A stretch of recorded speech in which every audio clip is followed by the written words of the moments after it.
Assalamu alaikum, dear students. Hope you all are fine and well. Dear students, let us continue our topic. It's Papachi's moth.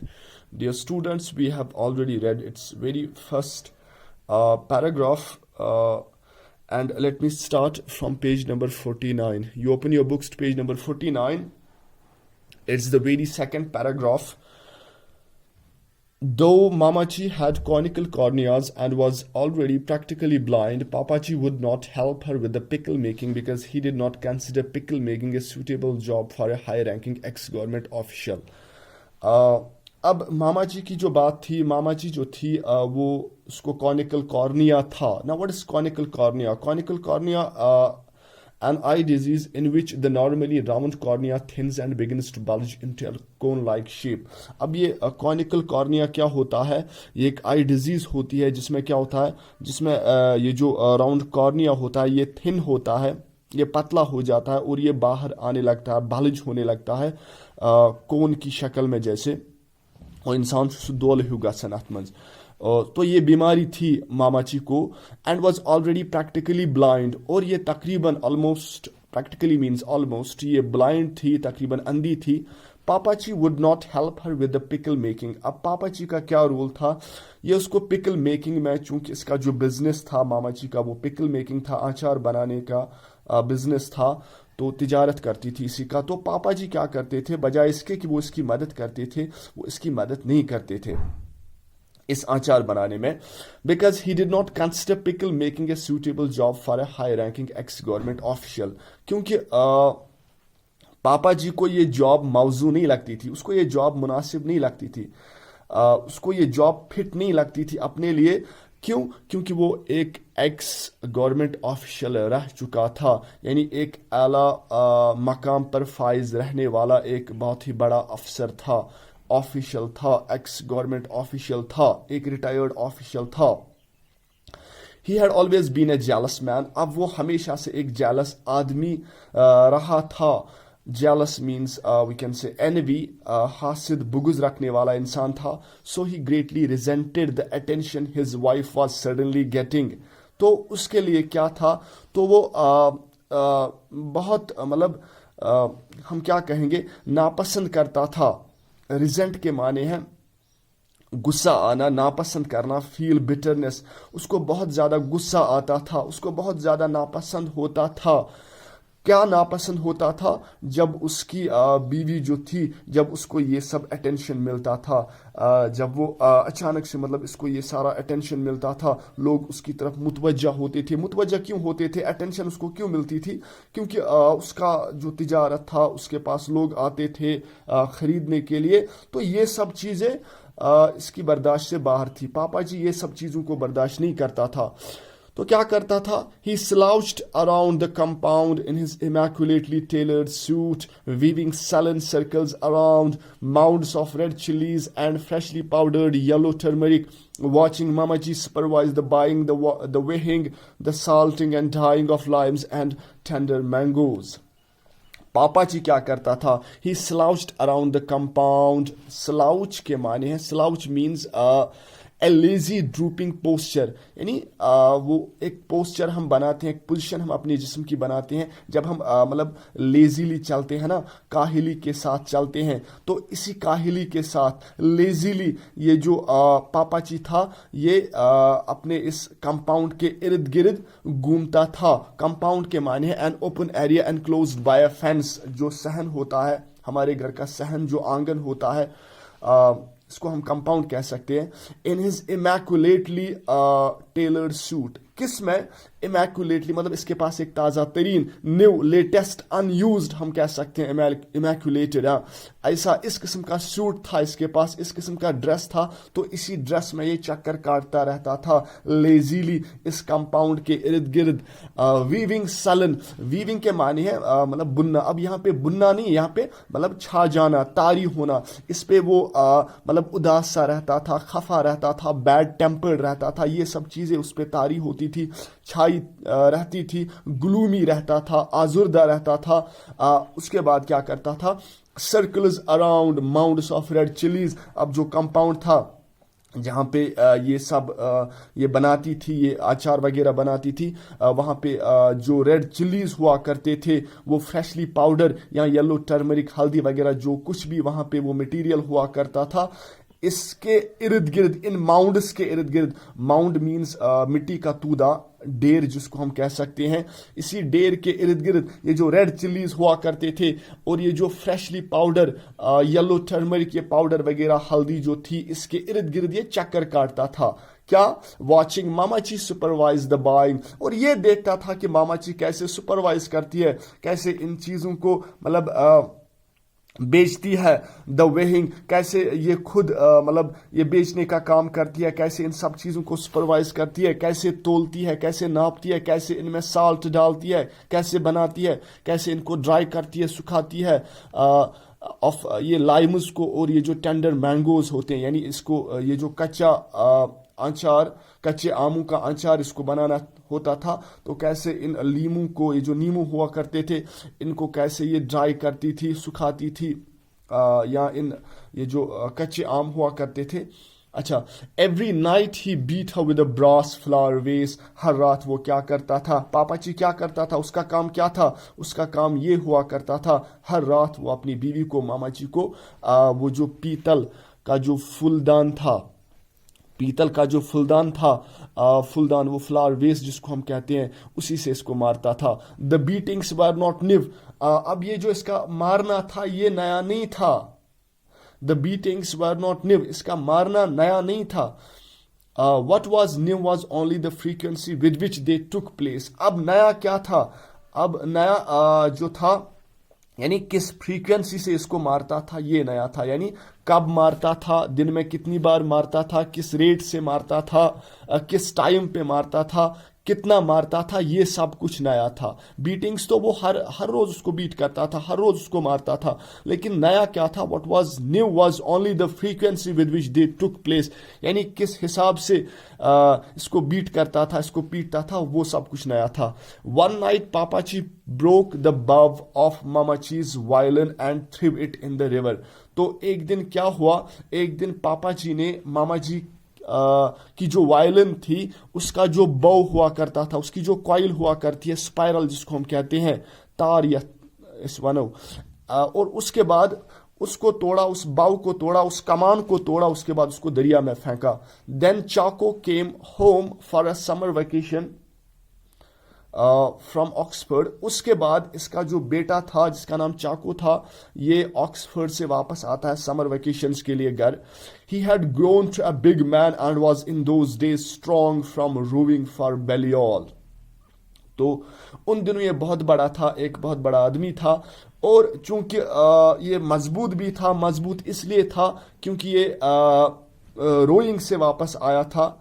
ये बेलियोल it's a college जहाँ पे ये पढ़ता था, बेलियोल एक जगह का नाम है, शायद ये कॉलेज का नाम है, तो वहाँ से रोइंग सीख के आया था। रोइंग कहते हैं ये एक सपोर्ट है, the support of propelling about we can say by means of oars, वो हम चप्पू चलाते हैं ना, वो बोट रेसिंग जिसको हम कहते हैं, चप्पू से जो हम करते हैं, चलाते हैं, तो इस रोइंग से, इस चप्पू चलाने से ये जो सपोर्ट बोट सपोर्ट जो था, राइडिंग बोट्स, नाव खीना या किश्ती चलाना जिसको हम कहते हैं, इससे बड़ा मजबूत हुआ था। तो ये बेलियाल से वापस आया था। A week after he arrived he found Pappachi beating Mammachi in the study, एक हफ्ते के बाद जब वो पहुंचा तो उसने क्या देखा, उसने पापाजी को, मामाजी को पीटते हुए देखा स्टडी में। He found पापाजी beating Mammachi in the study, इसने देखा कि पापाजी जो है वो मामाजी को स्टडी में यानी स्टडी रूम में मारता है। Chacko strode into the room, अब ये चाको क्या था, strode, it is stride, strode and stridden, strode के मानी है लंबे कदम डालना, ये लंबे कदमों से अंदर गया, रूम के अंदर गया। उसके बाद क्या किया, कॉट पापाचीज वेस, और ये जो पापाची के हाथ में वेस था, फुलदान था, इसको पकड़ लिया। Twisted it around his back, उसके बाद इसका जो हाथ था इसको मरोड़ा, इसको मरोड़ा, इसकी पीठ के पीछे, कमर के पीछे इसको मरोड़ा, इसके हाथ को, ट्विस्ट के मानिए मरोड़ना, स्ट्रेन्ड और रेंचड वी कैन से। अच्छा, उसके बाद क्या कहा, I never want this to happen again he told his father ever. क्या कहा, इसके बाद मैं ऐसा कभी होने नहीं दूंगा, I never want this to happen again, this should not happen again, ये सब कुछ नहीं होना चाहिए अब जो आप मामा जी के साथ करते हो। उसने अपने बाप से कहा कि ऐसा कुछ, ये सब कुछ अब नहीं होना चाहिए। For the rest of the day Pappaji sat in the veranda and stared stonily out at the ornamental garden, ignoring the plates of food that Kachu Maria brought him. उसके बाद क्या किया, for the rest of that day, उस दिन उसने क्या किया, पापा जी जो था वो वरंडा पे बैठा और घूरने लगा, लाइक ए स्टोन, वो जो गार्डन था, ऑर्नामेंटल गार्डन, डेकोरेटिव गार्डन जो था, उसी की ओर देखने लगा। For the rest of the day पापा जी सैट इन द वरंडा। अब इस दिन जब मतलब बेटे ने इसका हाथ पकड़ा, तो इस सारे दिन ये जो पापा जी था ये वरंडा पे बैठा रहा, घूरता रहा, स्टोनिली के माने बेहसी से, लाइक ए स्टोन मतलब डम्ब जिसको हम कह सकते हैं। अच्छा, out of the ornamental garden, तो ये गार्डन की तरफ देखने लगा। ऑर्नामेंटल के मानी है डेकोरेटिव गार्डन, ये गार्डन की तरफ देखता रहा। Ignoring the plates of food that Kochu Maria brought him. अब चूंकि ये कुछ नहीं करता था, ये बैठा रहता था, तो अब जो कच्चू मारिया इसकी बेटी थी वो फूड के प्लेट्स लाती थी, लेकिन ये इग्नोर करता था, ये नहीं खाता था क्योंकि रूठा था। इग्नोरिंग के माने है refuse to take notes of, या ओवरलुक करता था, नज़रअंदाज करता था, इस खाने को भी नहीं खाया जो कच्चू मारिया ने लाया। Late at night he went into his study and brought out his favourite mahogany chair, rocking chair. तो उसके बाद देर रात इसने क्या किया, ये अपने स्टडी में गया और उसके बाद वहां से अपनी फेवरेट पसंदीदा महागुनी रॉकिंग चेयर लाई। Mahogany it's a kind of reddish brown wood, एक लकड़ी। Rocking chair we know it's a chair that rocks, जो हिलती है, इधर उधर हिलती है। तो इसी चेयर को, अपनी पसंदीदा चेयर को लाया। He put it down in the middle of the driveway. उसके बाद क्या किया, उसके बाद इसको ड्राइव वे के बीच में रखा। ड्राइव वे कहते हैं हम a short road leading from a public road to a house। ये वो रास्ता होता है जो सड़क से हमारे घर तक आता है, मतलब यथ कशीर पे पटर छ वनन।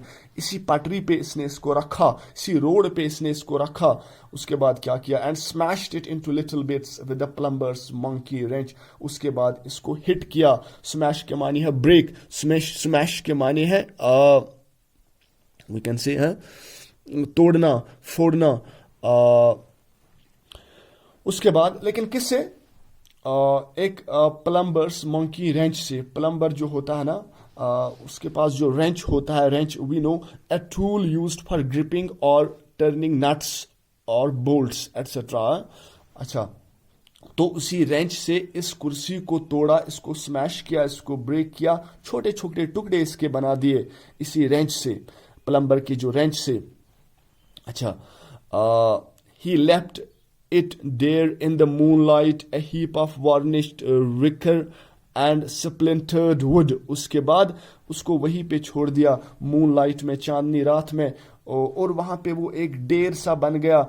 किसका डेर बन गया, a heap of varnished means polished, wicker means pliable twigs of willow।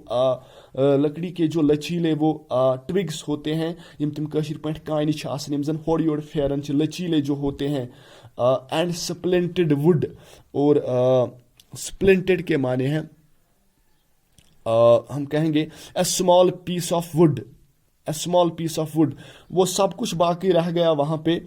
he never touched mama ji again। तो उसके बाद उसने कभी भी मामा जी को हाथ नहीं लगाया। but he never spoke to her either as long as he lived।